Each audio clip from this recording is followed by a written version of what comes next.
Please don't be a nuisance. You rely on others too much. Try to handle things on your own a bit, will you? Sai spoke these thoughtless words to Bianca, who is physically challenged, unaware of the struggles she faces. I'll never forgive you if you dare speak ill of Bianca again. Be prepared. I'm Miller, 27 years old, living with my parents. I work and could live alone considering my age. Few people my age still live at home, but I stay for a reason. My sister, Bianca. Bianca was born with nerve issues, making it hard for her to move. She needs care, especially since our father passed away, and it's too much for her mom to handle alone. It's not easy assisting someone with their daily life, and mom isn't young anymore, so I take the lead in caring for Bianca. Are you okay, Bianca? Does your body hurt? No, I'm fine, thank you. Despite her pain, Bianca always worries about me. She tries to do everything she can and used to apologize all the time when I started caring for her. Seeing her like that made my heart ache. Bianca, please don't apologize. After asking her several times, she reluctantly agreed. She feels sorry, but I don't mind at all. Mom opposed me taking care of her, worried about my age, job, and marriage prospects, but I care more about Bianca and want to stay by her side. Each time Mom brought it up, I'd rebel.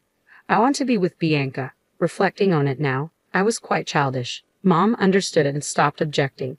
She takes care of Bianca while I'm at work. I'm grateful for her concern, but being there for Bianca means the most to me. After Bianca sleeps, Mom and I share our day's events. Mom seems happy, reminding me that we rarely had these talks during my teenage years. I wonder if she enjoys our conversations. Then one day, while caring for Bianca, she mentioned something. Sai's birthday is coming up soon. Ah, Kelly, I was confused. Kelly is my younger sister. I'm the middle of 3 sisters. After graduating high school, Sai left home and never returned. She doesn't answer calls or emails, and it's unclear if she even reads them. Sai always disliked Bianca for her disability.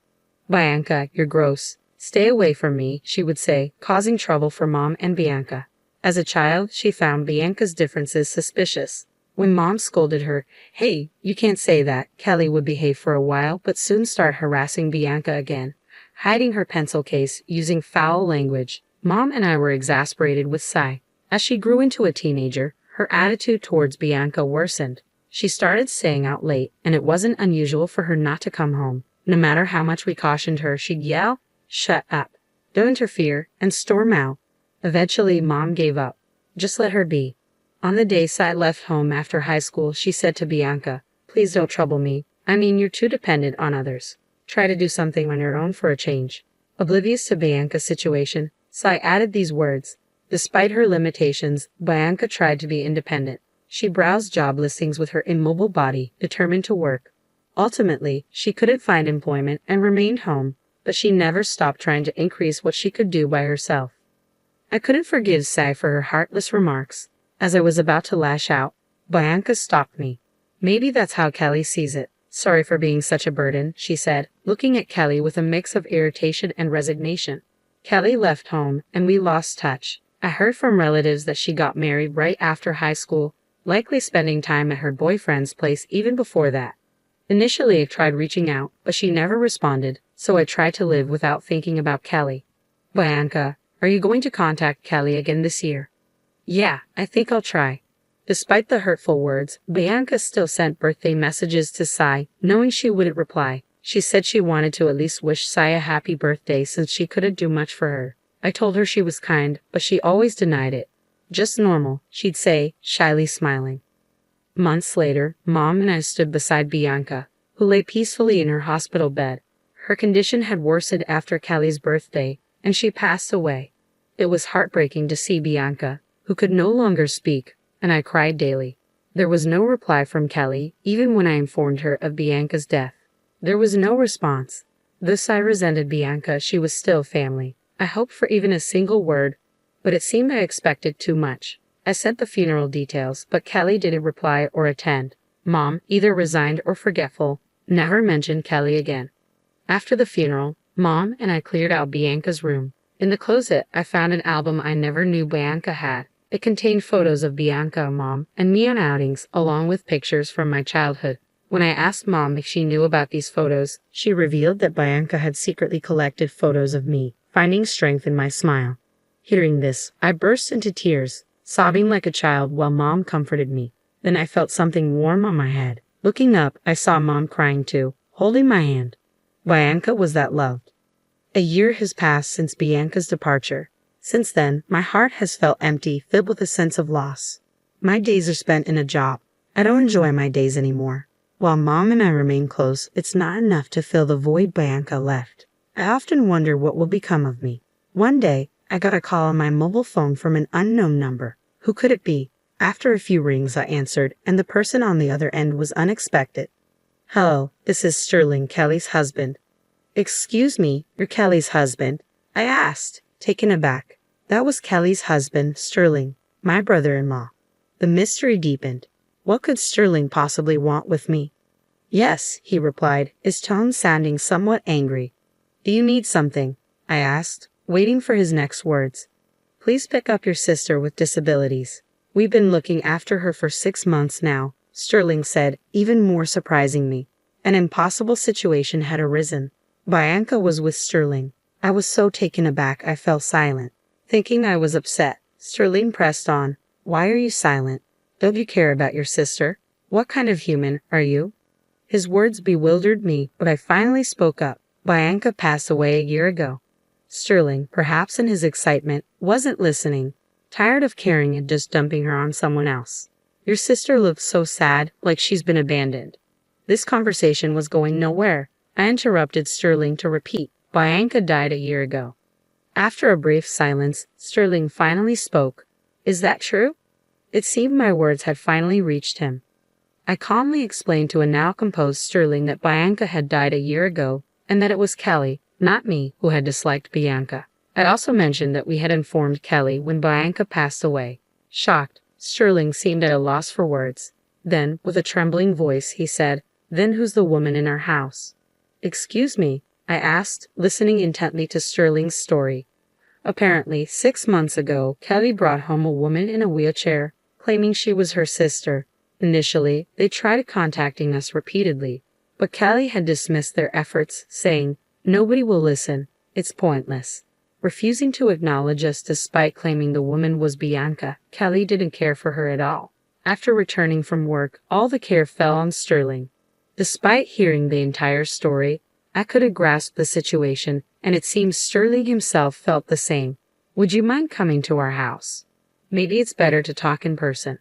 Indeed, meeting and talking in person would be quicker than over the phone. I agreed to Sterling's suggestion and decided to visit his apartment with Mom next weekend. When I told Mom about the call from Sterling and the story about Bianca, she was very surprised and quite scared at the possibility that Bianca, who was supposed to be gone, might still be there. Finally, the day arrived. Bracing ourselves, we left the house and headed to Sterling's apartment. Nervous, I muttered as we approached the place. Mom nodded beside me, looking tense as well. We approached the designated room and rang the bell. From inside, we heard 2 sets of footsteps stop abruptly. The door opened, and a fresh-faced young man appeared. Mother-in-law, sister-in-law, thank you for coming all this way, Sterling said, leading us inside. We followed his lead, but as we were about to enter the room, we were interrupted by a familiar figure.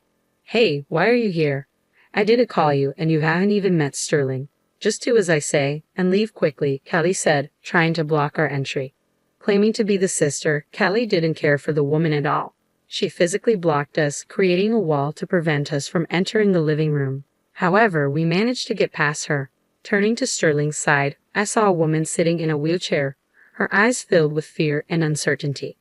Is this lady your sister? Sterling asked, pointing to her. The woman appeared to be around Bianca's age, but neither Mom nor I knew her. No, she's not. We don't know her, I responded. I see, Sterling said quietly. He then turned back to the woman. Meanwhile, Kelly was trembling and had collapsed on the floor. Ignoring Kelly's state, Sterling asked the woman, Who are you exactly? The woman didn't respond. Something was going on. Perhaps she had been threatened by Kelly into silence. I turned back to Kelly. Who's this woman? You brought her here, right? I asked, but Kelly remained silent as usual. What? You didn't bring a stranger here, did you? I raised my voice in question. A soft voice came from behind. It seemed to be from the woman in the wheelchair. Looking at her again, she appeared remorseful but stayed quiet. After a deep breath, she slowly started to reveal her identity. I am. Don't say anything. Don't talk, Kelly desperately shouted, trying to prevent her from speaking. Hearing this, Mom was very angry. You stay quiet, she raised her voice. Surprised by her tone, Callie gave up on speaking. We turned back to the woman, encouraging her to continue. Slowly, despite being scared, she began to reveal the full story. My name is Christina Redmaniel. Redmaniel? Sterling exclaimed loudly upon hearing her name. It was unfamiliar to us. Sterling, do you know her? I asked. Do I know her? Could you be the daughter of Mr. Redmaniel? Christina nodded. Hearing more from Sterling, it turned out that Christina was the daughter of Sterling's boss. Hearing this, both Mom and I were perplexed. Sterling, trying his best to explain, also seemed unsure of what was happening. What was Kelly trying to do, bringing a complete stranger and claiming her to be Bianca? Beyond questions, I felt fear. It seemed the only way to get answers was to confront Kelly directly. I stood up next to Kelly, who still sat on the floor with a disgruntled expression, and demanded an explanation. What's going on? You started all this, right? Involving so many people is unthinkable. Explain everything. However, Kelly just stood there, staring off into space, refusing to speak. Even when cornered like this, she seemed unwilling to reveal the truth. I knew Kelly had issues, but I didn't expect her to be this stubborn. What should we do now? As I pondered, Christina spoke up. Kelly is dating my brother, she said, looking right at us with an unexpected boldness. Noticing Christina's assertiveness, Kelly glared at her and then tried to pounce on her. We managed to stop her and turned our attention back to Christina.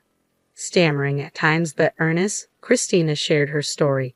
Kelly tried to interrupt, but Mom's stern look silenced her. Christina revealed that she had been living with a disability in her lower body since a childhood accident. Since then, her family had been overly cautious around her, making her feel uncomfortable. One day, after more than 10 years of this, Kelly suddenly showed up. I'll take you in, she had said. Confused, Christina eventually felt less afraid, knowing Kelly was her brother's partner. Perhaps Kelly took Christina in to impress her boyfriend. Once at Kelly's home, Kelly did nothing for Christina, leaving everything to Sterling.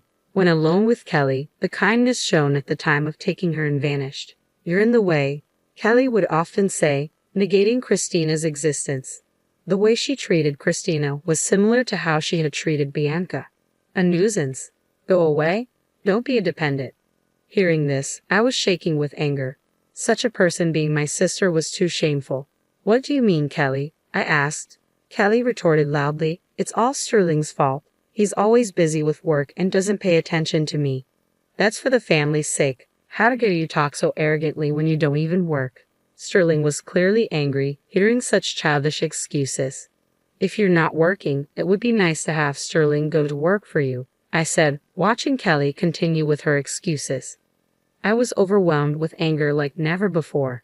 Just as I was about to unleash my fury on Kelly, Sterling spoke up. Do you realize how many people you are hurting, Kelly? Your sister, your mother, Christina, and your late sister. As a human being, you were out of line. Kelly stopped making excuses and was visibly shocked. Usually faced with a calm Sterling, she tried to retort but ultimately couldn't find the words against Sterling's anger. Sterling continued to explain how serious the situation was. But I mean, Kelly tried to make more excuses, but tears prevented her from speaking clearly. Seeing Kelly acting like a victim infuriated me, and I spoke up again. Do you know how much Bianca worried about you, Kelly? Kelly turned towards me, tears in her eyes. I don't know any sister. I don't have a sister. Her words left me in shock. I never expected her to say something like that. I was at a loss for words, but before I knew it, I blurted out, do you know, Kelly, that Bianca sent you an email every year on your birthday? Despite the terrible things you said to her, she always thought of you. Kelly hung her head down again. She must have known about the birthday emails but chose to ignore them. Despicable, I said. Kelly didn't expect such words from me. She remained silent, tears quietly streaming down her face. Afterward, Sterling and Kelly got divorced. Sterling seemed very angry with his brother for neglecting Christina and discussed with his boss the affair and the treatment of Christina.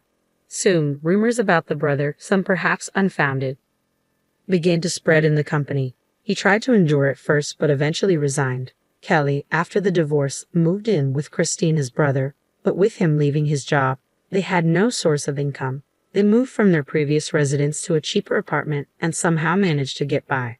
After the divorce, Kelly came to me begging, let me live at our parents' house. Of course, I refused. I refused. Mom managed to send Kelly back this time. Unlike before, Kelly sent many messages, but I ignored all of them. Eventually, the messages stopped. However, what really bothered me was why Christina stayed in that house without any resistance. Christina and I became friends after that incident. Out of curiosity, I asked her why she didn't try to escape. Her answer was surprising. It turned out that Christina had fallen in love with Sterling, who cared for her without expecting anything in return. She knew she would never be with him if she stayed, but going back home wasn't an option either, as she wouldn't be treated well there. Kelly's words were hurtful, but being near Sterling made her happy. Now, amazingly, she and Sterling are married. Married? I exclaimed in surprise. I had not expected such a turn of events. Sterling, too, must have been drawn to Christina while caring for her. Now they lived together in that apartment. Upon closer inspection, a ring shone on her left ring finger. Despite everything, had this incident not happened, Christina and I wouldn't have become close friends, nor would she have married Sterling. It was a complex process, but if everyone is happy now, that's what matters. I too need to find a marriage partner soon. With that thought, I savored my coffee.